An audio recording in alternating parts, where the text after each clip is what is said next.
The Program for Healthcare Justice for People with Disabilities at the University of Illinois at Chicago and Access Living present People with Disabilities Speak Out on Healthcare Disparities. Respect. As part of a research study on healthcare disparities, we interviewed 87 people with disabilities who use Medicaid about their healthcare experiences. Lack of respect was a big problem. I'm a paraplegic. I've been in a wheelchair 47 years. When I go into somewhere to get services or I speak up for myself and I'm asking for respect, should I get respect? I mean, who knows the medical system better than me? And I've been in rehabs temporarily. I've been in nursing homes. I was in one 1.5 years. I've been in other hospitals. I'm just trying to say, why am I having trouble getting respect? I'm having trouble because I'm an Afro-American woman, I'm disabled, and now I'm a senior, and that adds to the chaos, okay? So now they want me to bring my son or somebody else, my PA or somebody to speak for me or think for me or something. People overlook seniors now. They don't give seniors respect. So they don't give black people respect. They don't give disabled people respect. They don't give seniors respect. Well, I'm all of them. I'm a woman. So, I had to learn how to speak up for myself.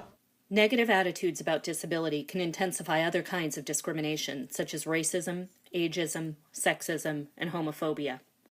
Now I was in a situation at one of these hospitals, and I told the doctor I had a bad infection in my foot.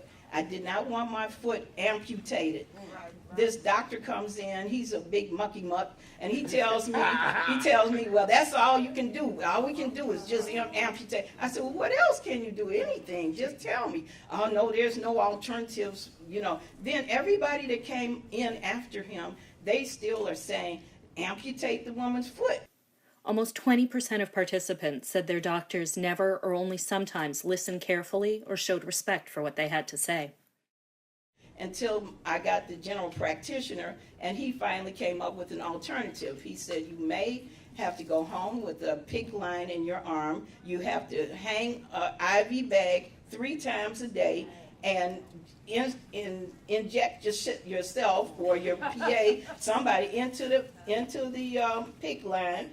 And it's a problem. You may get infected that way at home. You have to be really careful keeping the medicine in the refrigerator. Keep it refrigerated. You have to get these deliveries. It's a whole lot of trouble. And he said, now you think you can do that? I said, well, do I want my foot? Yes. And I'm going to do that. And I did that for 3 or 4 months. And guess what? I still have my foot.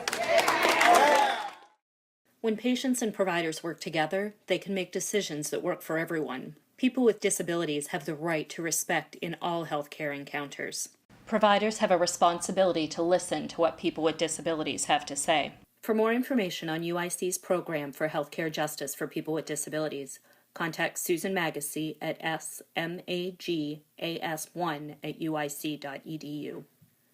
Partial funding for this project was provided by the Alliance for Research in Chicagoland Communities and a civic engagement grant from the UIC Institute on Policy and Civic Engagement.